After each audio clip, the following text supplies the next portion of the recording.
Welcome to another subscribers only podcast. I'm Abhinandan Sekhri. With the successful landing of Chandrayaan-3 near the little explored south pole of the moon, the spotlight is on the possibilities of space exploration. However, in one of our earlier podcasts, I had mentioned that while I don't have a position on whether space exploration is good or bad, I don't see why questioning it as a priority is met with such hostility or attacks. We question all sorts of expenditure. So for someone to question a space program in a country where millions are undernourished may not be altogether unreasonable is what I thought. Here's what I said.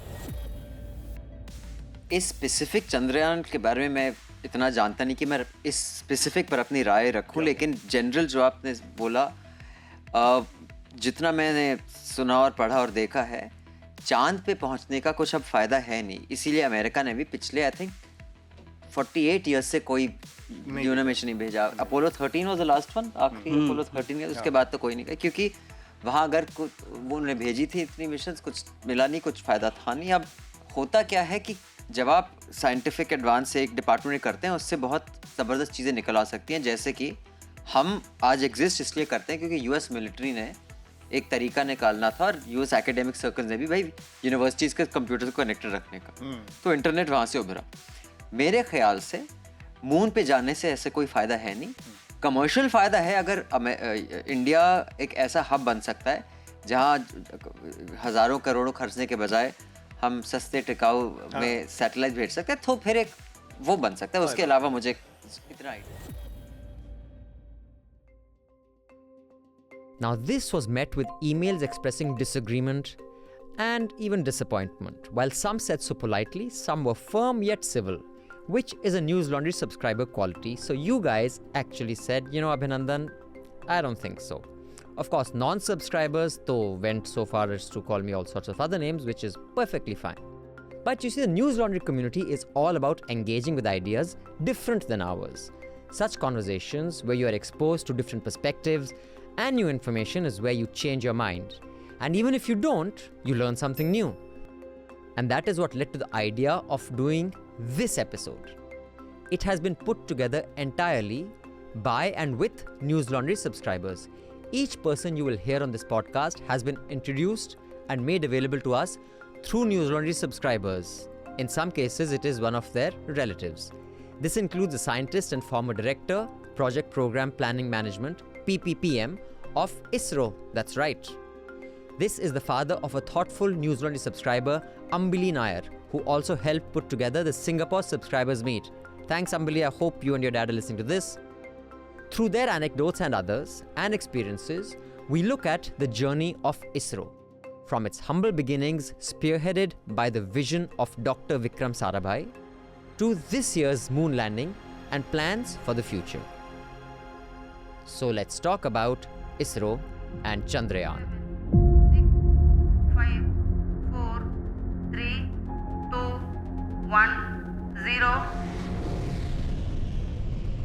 The M4 rocket carrying India's prestigious Chandrayaan-3 spacecraft. हमारे अंतरिक्ष यान चंद्रयान-3 की चंद्रमा की यात्रा प्रारंभ हो चुकी है. India will become only the fourth country behind the US, the former Soviet Union and China. Inching closer to the surface of the moon. It's merely 3 days away from attempting a soft landing near the moon. Lander module पूरी तरह से safely और softly चंद्रमा की सतह पे land हो चुका है. चंदा मामा दूर के, लेकिन अब हम ये कह सकते हैं कि चंदा मामा अपने घर के.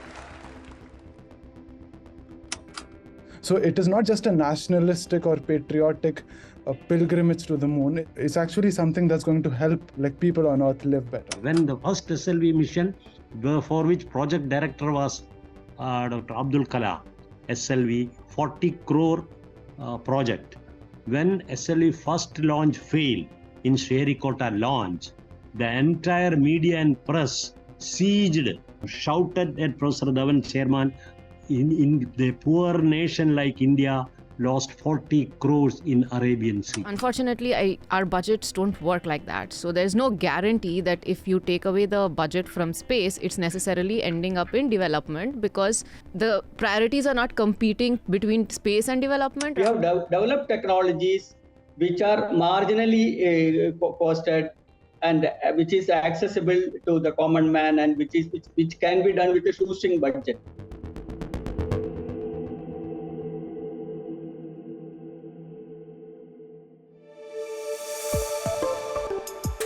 This is a Newslaundry podcast, and you're listening to Let's Talk About.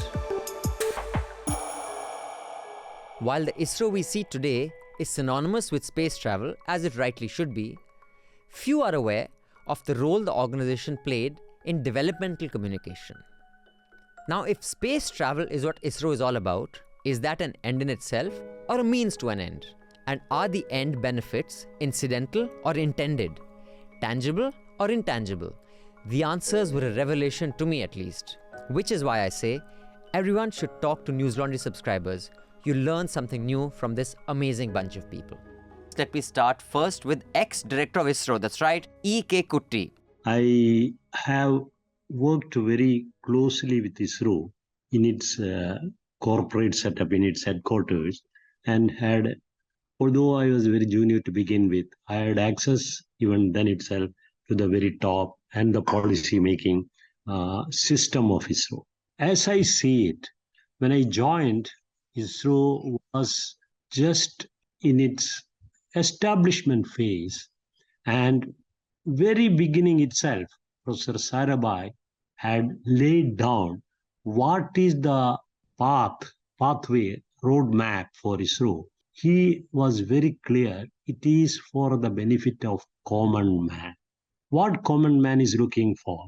He has, in Indian context, he is an agriculturist, he is a fisherman, he is a laborer, he is a person who is illiterate, he is a person who doesn't know much of sanitation and health, hardly an education, illiterate country.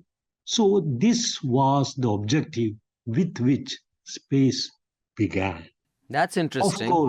Of course, there was a science, learning science, atmospheric science, using a tiny rocket was also one. That is why TERS was set up in 1962 and the first rocket fired in 1963. But the objective is this. How this objective is met is an important thing. That's a perspective no one's introduced ISRO to me, that the basic reason it was set up is to benefit the poorest of poor, the agriculturist, the farmer, the fisherman. Very interesting, right? Okay. How to do that? First of all, country's educational level is very low. The information system is hardly any. There is no communication method to reach the village at the grassroots level. There is no way. So Sarabhai conceived a program called Satellite Instructional Television Experiment, SITE. We call it SITE. Second panelist is Jairam Kolangara. I hope I pronounced that correctly. He is the retired deputy director at ISRO. If you look at space explorations per se, whether it is India or any country for that matter, there are basically three levels of evolution actually. The first is the developmental phase, where we think about, do we have to go to space, or what are the benefits like? That is essentially the thinking process, the cost-benefit analysis that you are referring to. That is a point when we think about in-depth analysis of whether what is the level of investment we need to do, what is the depth and persistence that we are going to have in the program formulations. And now the second stage is the operational stage, where we have technology developed in terms of satellite communications, remote sensing spacecraft, then remote sensing end-to-end applications. Taking out the data that are given out by the satellites and use them for solving the problems of day-to-day life. Then exploit the existing capabilities. Operational phase, now we have gone to the aspirational phase. A nation, when it grows economically stronger and stronger, then our perspective changes. From an impoverished country to a developed country, developing country, a nation that is looking forward to be one among the first in the immediate future. Now we have become aspirational. So aspirational, our things will bring into focus the scientific explorations, which may not give you immediate tangible benefits for a common man, but scientifically, technologically, we are joining the the top-notch innovators in the space domain. So that gives a national feel of greatness. With me in the studio is Parnika Pralaya. I hope I pronounced that correctly. Yeah, you can pronounce it however. It's just a random word my parents stitched to my name. Okay, so So I am working in the development sector, and at this point, I don't think it'll be wrong to say that I do whatever it takes. from the point of view of resource allocation, I'd like to hear your thoughts on space program as someone who's not technical in that sense. I think when it comes to the budget of space exploration, right? So in terms of the rank ordering, right? Like if the choice was just between space exploration versus the development sector, it would be an easier thing to comment on, where you're like, if 100 is the total pie that I have, and if 90 is what is going on, let's say space exploration and 10 on development, I want to take 10 away and make that 80 and make this 20. But unfortunately, our budgets don't work like that. So there's no guarantee that if you take away the budget from space, it's necessarily ending up in development, because the priorities are not competing between space and development. Rather, I would say it's more competing within like some other spheres of the political space and the development sector. So to that extent, I really like... Do I have a preference for space exploration? Yes, there is a weak preference that I have for space exploration. I can very easily be convinced to not have that preference. Right. But I think that weak preference also comes from a political explanation around like what happened in the international community with, like, let's say a nuclear non-proliferation treaty. So because there are some countries who are the haves and some who are the have-nots, and space is like one of those prime example of we don't know how space resources will be utilized and what kind of international institutions will be put in place or laws will be put in place on utilization of resources from space. It's just smart geopolitics, and that is the reason for my weak preference. And finally, joining us from the United States, Fani Velichetti. Give me your perspective of, your work with NASA. And of course, yours will be, semi-technical, but you haven't been with a government institute in India. From where you sit, for you, is it just a scientific curiosity because you are a scientist? So I'm sure it's a passion for you. But sometimes do you also look at if 3 countries are doing it with a per capita, say, of anything from $15,000 to $25,000, should a country with a per capita 1/10 of that be a part of that race? Do you ever look at that, or you are so obsessed with the technical aspect? So I think when we discuss like space missions as like, can a poor country like India afford this? And like my counter to that would be that India should do this specifically because it is poor.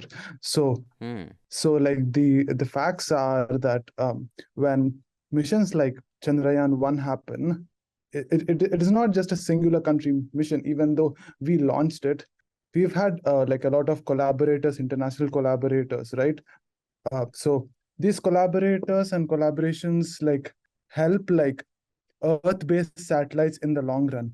So in Chandrayaan-1, during and after Chandrayaan-1, the Indo-US cooperation happened, and like some kind of cooperation framework agreement got signed between NASA and ISRO.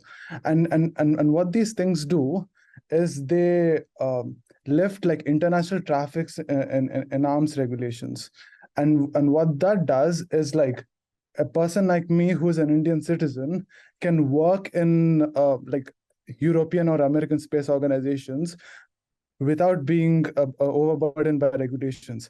And that will help in India indigenous satellite development. Actually, like a fundamental fact of this is that currently the NASA ISRO synthetic aperture radar mission is going to happen, and it's going to launch around either end of next year or in 2 years.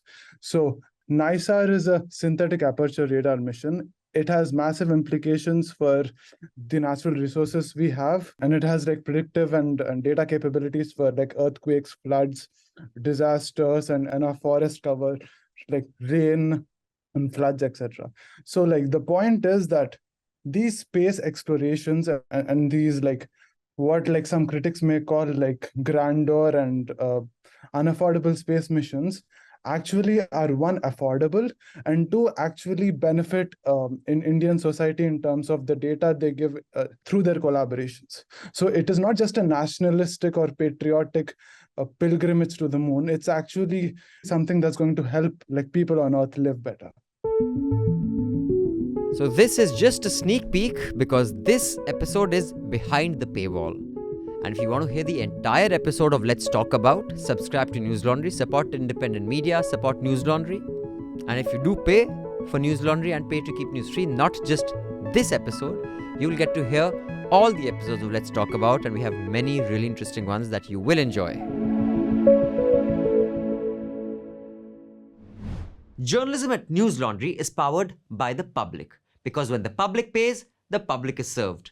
Visit newslaundry.com/subscription and pick a payment plan of your choice. Pay to keep news free and independent. Your future, and indeed the future of democracy, depends on it.